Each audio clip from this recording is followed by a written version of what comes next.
Hello बच्चों, आप सबों का फिर से हमारे 9 क्लास के लर्निंग ऐप में स्वागत है। पिछला वीडियो में मैंने जो लेटरल एंट्री 2019 का कुछ क्वेश्चन का हम लोगों ने एक्सप्लेनेशन किया था।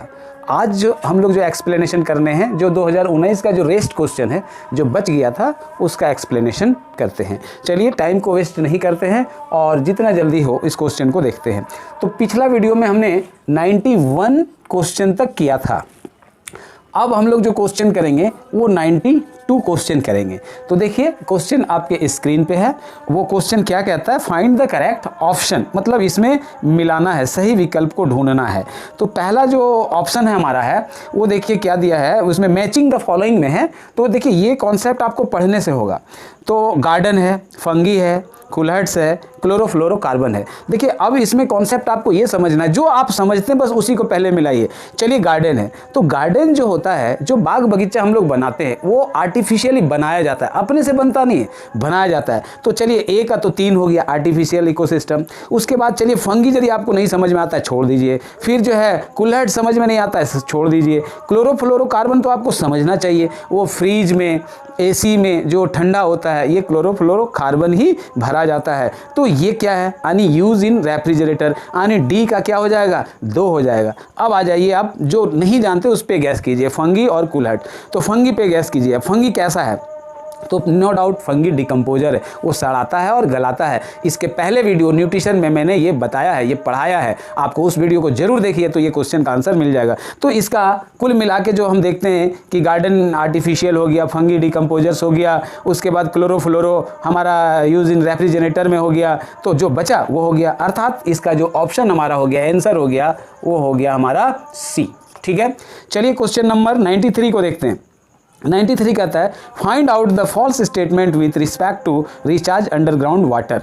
मतलब क्या हुआ, भूमिगत जल को दोबारा भरने के संबंध में गलत कथन का पता करिए। मतलब इसमें जो गलत है उसको हमको पता करना है। तो देखते हैं क्या सही है क्या गलत है। तो सबसे पहले देखिए, since it is stagnant in breeds harmful microorganisms, मतलब चूंकि यह स्थिर है इसलिए वह हानिकारक और सूक्ष्म जीवों को जन्म देता है। तो ये क्वेश्चन का मतलब समझे। देखिए पहले तो यही गलत है। तो जो अंडरग्राउंड वाटर है, यानी जो इसमें कह रहा है रिचार्ज अंडरग्राउंड वाटर है, वो तो उसका लेवल बढ़ता और घटता चला जाता है बेटा। तो हम पहले ही झोंक में समझ में आ गया कि पहला स्टेटमेंट ही गलत है। तो चलिए 93 का जो आंसर हो गया वो हो गया आपका ए।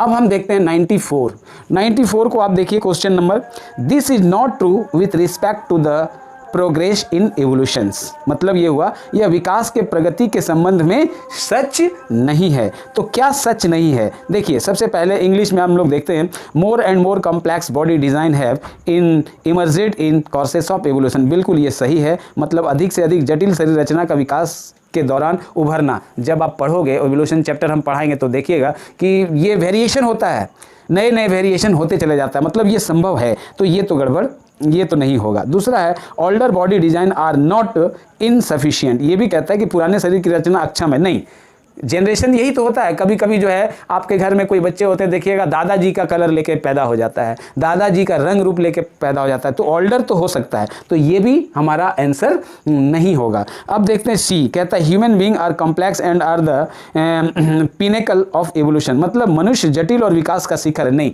मनुष्य भी आगे जा सकता है। तो इसका आंसर हमारा क्या हो गया, इसका आंसर हो गया सी।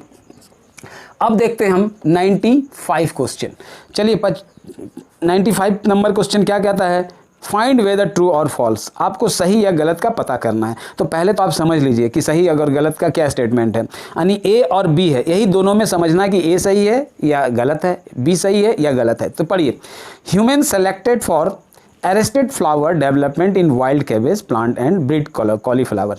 ए नंबर। चलिए ए को पहले समझ लेते हैं कि ये क्या है, ये क्या कह रहा है। ठीक है, तो देखिए ये कह रहा है कि जंगली गोभी के पौधे और ब्रेड फूल गोभी के गिरफ्तार फूलों के विकास के लिए इंसान को चुना गया है। तो बेटा देखिए आपको समझ में आना चाहिए, यहाँ एक तरफ बात कर रहा है फल का, फूल गोभी का, ब्रेड फूल गोभी का, तो इसमें इंसान का कहाँ से काम, इसमें इंसान ब्रीडिंग का क्या मतलब है। तो ये पहला तो ये तो फॉल्स हो गया, यानी ये जो है वो हो गया फॉल्स।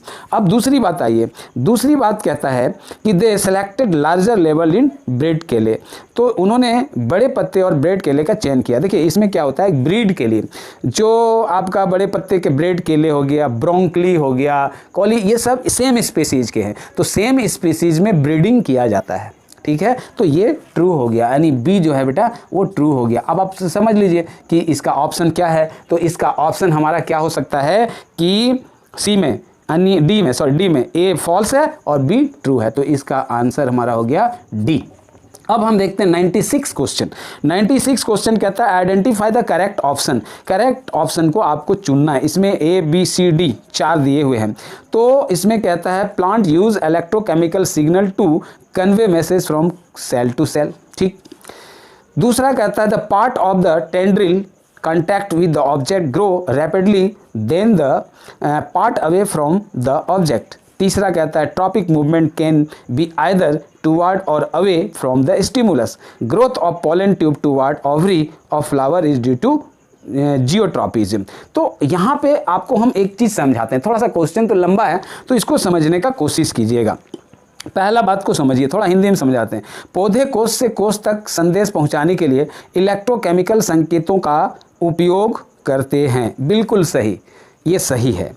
यानी जब आप पढ़ोगे तो बताएंगे कि कैसे किस केमिकल का फोटोट्रॉपिज्म, जियोट्रॉपिज्म, केमोट्रॉपिज्म, बहुत सारा मूवमेंट का होता है, तो जो आप पढ़ेंगे तो ये तो सही है। दूसरी बात कहता है कि वह लाल तंतु का भाग जो वस्तु के संपर्क में है उससे भी ज़्यादा तेज़ी से बढ़ता है जो वस्तु से दूर होता है। ये तो गलत है, यानी ए ट्रू हो गया, बी फॉल्स हो गया।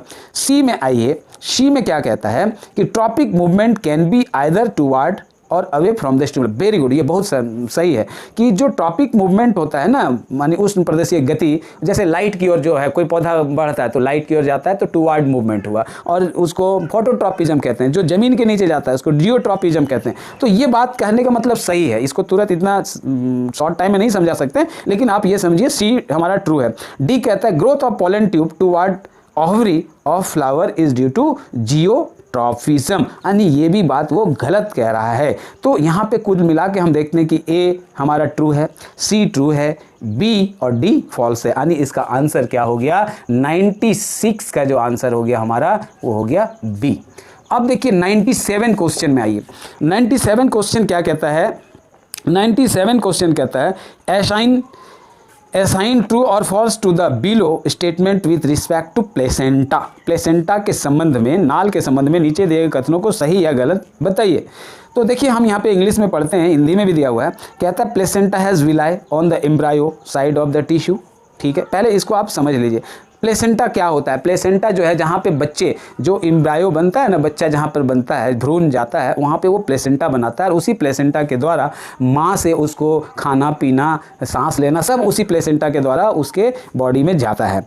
तो यहाँ पे जो कहता है कि प्लेसेंटा हैज़ विलाई, बिल्कुल, on the embryo side of the tissue. दूसरा कहता है the blood spaces in the mother side help in glucose and oxygen transport to embryo. अब देखिए यहाँ पे आपको ये समझना है कि कौन सा सही है और कौन सा गलत है। तो हम क्या देख रहे हैं, दोनों सही है, यानी प्लेसेंटा में विलाई होता है तभी तो वो माँ के जो ब्लड कैपिलरीज है, खून की नली, उससे कनेक्ट होता है और वो सारा प्रोटीन विटामिन बच्चे तक जाता है, यानी दोनों सही है। तो इसका आंसर हो गया बी, यानी क्या हो गया, both A and B are true. चलिए अब हम देखते हैं 98 क्वेश्चन क्या कहता है, this is not a function of cerebellum. Cerebellum का फंक्शन इनमें से कौन नहीं है। तो देखिए कंट्रोलिंग स्लाइवेशंस, मतलब लार को नियंत्रित करना, ये भैया ये तो सही बात है, यही आंसर होगा इसमें से। This is not a function of cerebellum का यही एक फंक्शन नहीं है। बाकी सेरिबेलम का फंक्शन क्या है, balancing of the body, walking, running, है ना, थिंकिंग, ये सब उसका फंक्शन है। तो वॉकिंग तो फंक्शन है, स्ट्रेट लाइन फंक्शन है, मेंटेनिंग प्रॉपर पोस्चर ये फंक्शन है, फिर डिस्प्लेइंग ये वॉलंटरी एक्शन वो फंक्शन है। तो पहला इसका आंसर कितना हो गया, 90 आंसर का हो गया ए। देखिए जब हम ये पढ़ाएंगे तो आप इसको अच्छे से समझ पाएंगे। चलिए अब हम आते हैं 99 क्वेश्चन को हम लोग देखते हैं। 99 क्वेश्चन को हम यहाँ पे देखते हैं। 99 क्वेश्चन कहता है हमारा identify the false statement with reference to function of adrenaline. Adrenaline क्या है, एक ग्लैंड है। एड्रेनलिन के कार्यों के संदर्भ में गलत कथन की पहचान कीजिए। तो सुनिए बेटा, सबसे पहले it is secretion result in supply of more oxygen to muscles. बिल्कुल सही है, जब जरूरत होता है मसल्स में ऑक्सीजन का तो वहां पे ये वर्क करता है और ज़्यादा ऑक्सीजन का सप्लाई करता है, पूर्ति करता है। तो ये सही है। It derived the blood from digestive system to skeletal muscles, ये भी सही है, यानी वह पाचन तंत्र के कंकाल की मांसपेशियों तक रक्त को परिवर्तित करता है। ठीक है, ये भी सही है। दूसरा है आपका कि it decreases the breathing rate, ये कहता है श्वसन दर को घटाता है। कैसे घटाता है? जब ऑक्सीजन को रिलीज करता है तो घटाएगा कैसे? तो ये यही यहाँ पे समझ में आ रहा है कि ये सी गलत है। यानी it increases the breathing rate, ये बल्कि ब्रीथिंग रेट को बढ़ाता है, ये भी सही है। तो इसका आंसर हो गया आपका सी। ठीक, अब आते हैं 100वां क्वेश्चन। 100वां क्वेश्चन में क्या कहता है? द फॉरेस्ट ऑफिसर ए के Banerjee developed the degraded forest of salt tree involving the villagers in this area. मतलब वन अधिकारी ए के बनर्जी ने इस क्षेत्र के गांवों को शामिल करते हुए साल पेड़ों के जंगलों को विकसित किए, वह क्षेत्र है। अब देखिए, इसमें थोड़ा सा आपको हिस्ट्री जानना पड़ेगा। देखिए, ये फॉरेस्ट ऑफिसर है, इनके विषय में और भी हिस्ट्री है। तो उन्होंने क्या किया था कि एक गांव है जिनका नाम है मिदनापुर, आप पढ़े होंगे क्लास, ये जूनियर सेक्शन में, ये समझ लीजिएगा क्वेश्चन आपको दे दिया है 8-9 का एक चैप्टर है, उसमें इस गांव का वर्णन है। तो मिदनापुर नाम का एक गांव है, यानी इसका आंसर सीधी ए हो गया, अरबरी वन श्रेणी मिदनापुर। तो उतना नहीं, गांव का नाम मिदनापुर है, वही आपको याद रखना है। तो इसका आंसर हो गया आपका ए। ठीक है, तो इस तरह से हमने 2019 का बायोलॉजी में जो क्वेश्चन आया था उसको मैंने पूरा कंप्लीट एनालिसिस किया। अब बेटा ऐसा है कि जितने भी क्वेश्चन आपने देखा उसमें क्या आपने देखा? कहीं भी ऐसा क्वेश्चन है जिसको याद किया जा सकता है? क्वेश्चन वही है जो पेपर में, जो सब्जेक्ट में, जो कोर्स में जो आप पढ़ोगे, जो चैप्टर वाइज एनालिसिस करोगे, तभी आप उसको लिख सकते हो और बना सकते हो। और चलिए आप हमारे साथ जुड़िए, हम बहुत जल्दी कल ही जो दूसरा चैप्टर है रेस्पिरेशन यानी श्वसन, वो हम आपको देने वाले हैं अपने ऐप में, और वो बहुत फायदा वाले हैं। इसलिए जितना जल्दी हो आप जुड़िए, और आपको दावे के साथ कहते हैं आपका बायो में एक भी क्वेश्चन नहीं छूटेगा। तो चलिए फिर से मिलते हैं नेक्स्ट क्लास में।